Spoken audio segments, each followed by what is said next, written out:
On construit une entreprise comme on construit un bâtiment. Forme pyramidale, d'abord un socle, ce qu'on appelle la maîtrise, objectif, chercher à éliminer tout ce qui peut être un peu chaotique dans l'entreprise en créant 4 piliers solides qui vont permettre à l'entreprise de se développer de manière durable. C'est la maîtrise. Deuxième niveau, on va en parler, on va les détailler rapidement, mais tout de même que vous soyez conscient de ça. On va travailler sur ce qu'on appelle la niche, le positionnement de l'entreprise, objectif sur cette partie-là, garantir la trésorerie de l'entreprise. Garantir et prévoir une trésorerie saine dans l'entreprise. Une fois qu'on a fait ça, on a fait quasiment l'essentiel. On va mettre en place ce qu'on appelle un effet de levier, des systèmes qui vont assurer l'efficacité de cet ensemble-là, de manière pérenne, et sans, on n'a pas encore les hommes là, on n'a pas encore l'équipe. Une fois que j'ai pensé à mes systèmes, on va mettre en place l'équipe au pilotage. Tout aura été pensé et travaillé avant.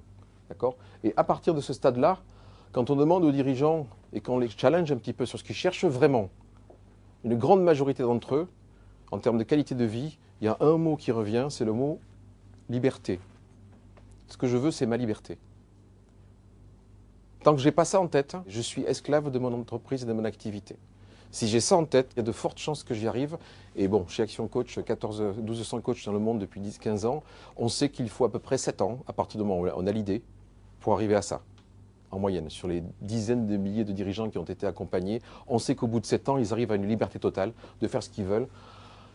Revente, croissance externe, franchise, toute autre chose, ou revenu passif tout court. Je fais toute autre chose dans ma vie, je tire des revenus passifs de mon activité.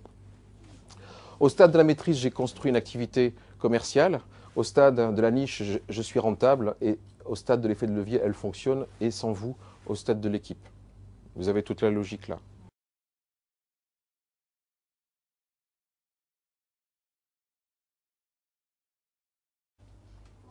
Quel est le critère de choix qui fait que, entre mon entreprise ici et puis mes concurrents, qu'est-ce qui fait que mes clients vont me choisir? Quel est le critère qui fait que je vais choisir cette entreprise, l'entreprise A, B, C ou D? Ils ont tous la même compétence, ils ont des collaborateurs qui sont tous au même niveau, ils ont à peu près les mêmes produits, ils ont, bon, ok, super. C'est quoi les critères de choix qui fait que je vais choisir celle-là ou celle-là? Le prix, c'est tout. L'objectif de cette étape-là, c'est de se positionner. On va faire un travail pour positionner votre offre sur, hors de question de se battre sur les prix. On va avoir une vraie obsession, on ne se bat pas sur les prix. Pourquoi on dit ça? Pour sauver ses marges, pour développer son entreprise telle qu'elle doit être développée, bien sûr. Hors de question, à moins d'être un grand trust international, de nous battre sur les prix. Et pour ça, 2 dimensions. Je dois trouver... Allez, qui est-ce qui a la réponse au PUV, c'est quoi? Proposition unique de Ma proposition unique de vente, c'est bien. C'est quoi une proposition unique de vente? c'est ce qui fait qu'on est unique, justement, qu'on se différencie des concurrents. C'est la différence par rapport aux concurrents, c'est la valeur ajoutée qu'on amène sur le marché qui est très spécifique et qui est susceptible de chercher le client, voilà, celui qui veut ça. Il veut ça et que ça. Et il est prêt à payer le prix pour ça. On s'affiche de savoir à quoi il va s'en servir. Ma proposition unique de vente, elle existe chez toutes les personnes présentes ici. Je l'affirme haut et fort, elle existe. Comment on va la chercher? Qui en parle le mieux? Nos clients. C'est nos clients, effectivement. D'accord? Une fois que j'ai ma différence, je vais pouvoir y apposer une garantie. Excellente démarche commerciale. Parfaite. Une fois que j'ai ça, l'objectif, c'est que je vais pouvoir communiquer avec des clients qui cherchent ça. L'objectif, c'est que chaque euro que je vais mettre dans ma communication, parce que c'est ce qu'il y a de plus cher d'aller chercher des clients, je vais vérifier que ce soit un investissement et non pas un coût. C'est en général la vision comptable. Je dépense en marketing, c'est un coût. Sauf que nous, on va faire en sorte que chaque euro que vous dépensez représente un investissement. Qu'est-ce qui fait la différence entre un coût et un investissement? C'est quoi? Il y a un retour. Ok, vous avez 10 000 euros à investir dans votre marketing. On va faire 4, 5, 6, 7 formats de messages, d'accroches. Puis on va tester, mesurer, voir le taux de réponse qu'il y a sur ces petits sondages. Et puis ensuite, on va focaliser sur celles qui ont fonctionné. On teste et on mesure avant. D'accord? Je fais juste là un petit focus sur... on va aller chercher des clients, mais on va aussi essayer de soigner les nôtres aussi. D'accord? Avant d'aller en chercher d'autres.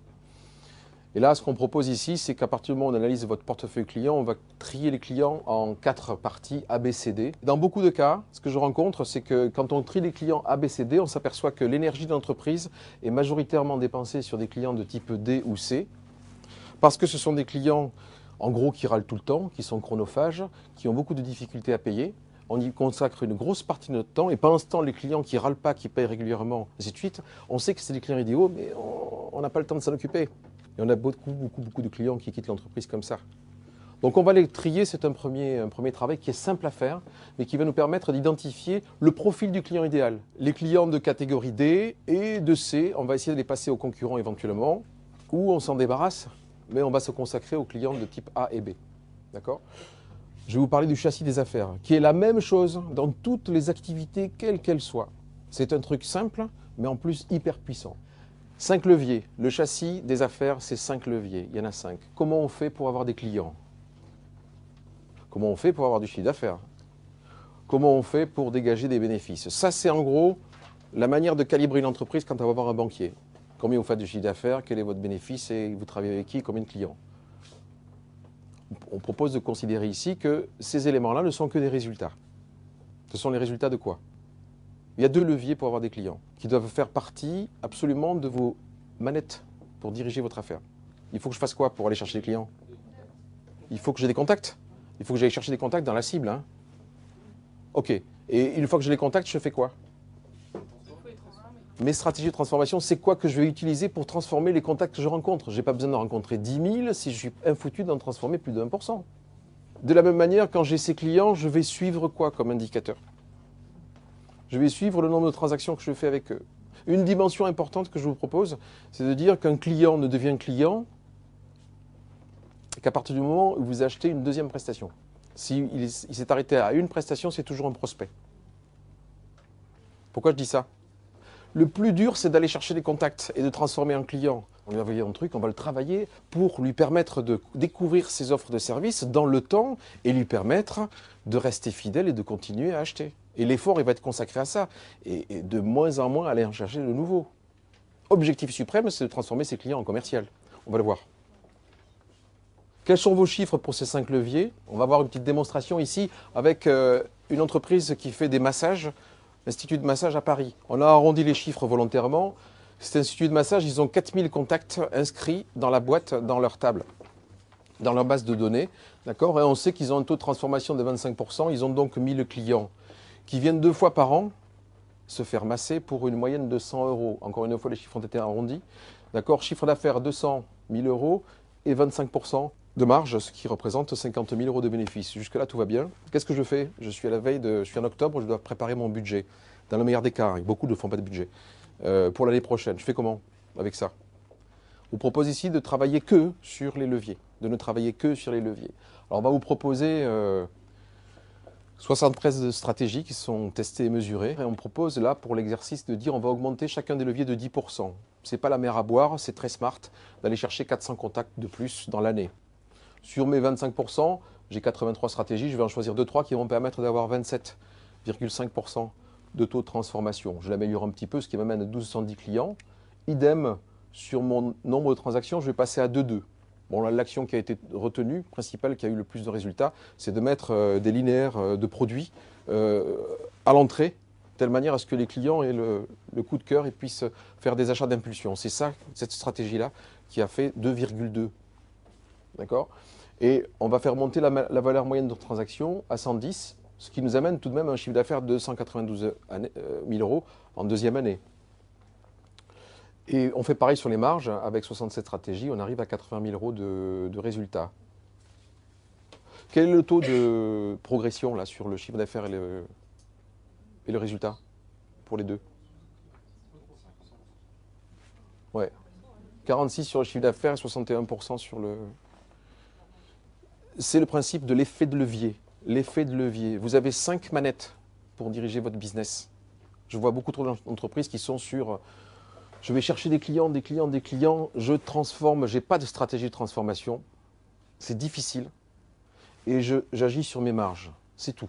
Je contrôle, je serre la vis, je serre les salaires, je serre les primes, je serre les machins, j'achète plus de trucs. Voilà. Et c'est tout ce qu'ils font en période de crise. Mais le problème, c'est que les autres, ils n'utilisent pas. Voilà. Du coup, c'est difficile et c'est dur. Là, 5 leviers, tout devient simple. Je vous propose d'imaginer. D'accord? On va juste s'amuser de doubler, juste pour le fun. Ça donne quoi? De 4000, je passe à 8800. Allez, 50%, 4400. Hop, 4220. Ouf, 3,8 millions. Mon Dieu, 1,9 million. Mais après, il y a les croyances de chacun. Ah ouais, ça serait possible. Non, c'est pas possible de toute façon. L'échelle de la fidélité. Avec ces stratégies-là, ça doit nous permettre de faire monter le client progressivement dans l'échelle de la fidélité. Vous avez d'abord le suspect. C'est quoi un suspect? C'est potentiellement un futur client. Un suspect, c'est quelqu'un qui est suspecté effectivement d'avoir besoin vraiment de nos services et de nos produits. Suspecté, je les ai repérés quelque part, il va devenir un prospect si je fais bien mon boulot. Mais l'idée, c'est que je mette des stratégies en place et pour faire en sorte que ces suspects, je les transforme. Lesquels? D'accord? Mais du prospect, je vais essayer de le transformer en acheteur. Je dis acheteur, il va m'acheter un produit, un service. Parce que comme je disais tout à l'heure, l'idée, c'est que je vais mettre des stratégies pour qu'il m'achète une deuxième fois. Et là, il devient un client. Mais ça ne me suffit pas. Parce que si je me contente de ça et de faire des factures, il me manque quelque chose. Donc je vais travailler avec ce client pour le faire monter en catégorie A. Et je veux qu'il devienne membre. Les catégories A, ils deviennent membres de mon entreprise. Et quand il est membre, eh bien, je vais faire en sorte qu'il devienne de vrais avocats, qu'ils sachent me défendre en quelle occasion que ce soit. Mais ce n'est pas suffisant. L'idée, c'est qu'ils deviennent vraiment des inconditionnels. Voilà. Et qui parlent de moi en toute occasion. Chaque étape, on va les suivre. À chaque client, on va avoir une étape. À chaque niveau, on va avoir une stratégie à mettre en œuvre. C'est un vrai travail passionnant. Ça demande un petit travail de fourmi au départ. Mais le retour sur investissement est absolument énormissime quand on s'y colle, quand on s'y attaque. Vous m'avez dit tout à l'heure que vous étiez un peu insatisfait, en tous les cas pas satisfait encore, du niveau au moins de revenus que vous aviez, voire la qualité de vie que vous avez aujourd'hui. Pas encore satisfait. Je vous propose une petite formule qui est simple. D'accord? C'est que si vous y êtes encore, c'est qu'il y a des résistances chez vous. C'est parce qu'on fait toujours les mêmes choses qu'on a toujours les mêmes résultats. Qu'est-ce qui fait que cette formule-là va me permettre de vaincre les résistances? Essayez d'imaginer, que ce soit en termes de revenus ou qualité de vie. Déjà, essayez d'imaginer ce que ça pourrait être. Et puis ensuite, de faire un premier pas pour y arriver. Et le premier pas, ce serait quoi? Ce serait de profiter de l'offre que je vais vous faire. Il y a 3 situations à ce stade-là. 3. Vous êtes tous dans ces 3 cas, normalement. D'accord? Premier cas, vous avez déjà une entreprise rentable qui fonctionne sans vous. J'en ai pas vu ce soir. Deuxième cas, vous êtes encore dubitatif. Il y a encore des questions à éclaircir. Ça m'intéresse. Et puis le troisième cas, si vous êtes convaincu, vous avez envie d'y aller. Tous nos programmes sont garantis, vous l'avez vu ici. D'accord? Objectif atteint ou coaching gratuit. Objectif atteint ou coaching gratuit. Bob Nardelli, PDG de Home Depot, mais il y en a plusieurs, j'ai pris celui-là, et qui dit la chose suivante. Je crois sincèrement qu'à moins d'être coaché, un individu n'atteint jamais le maximum de son potentiel. Et je vais vous proposer d'aller prendre un verre. Merci. Et on se retrouve au bar.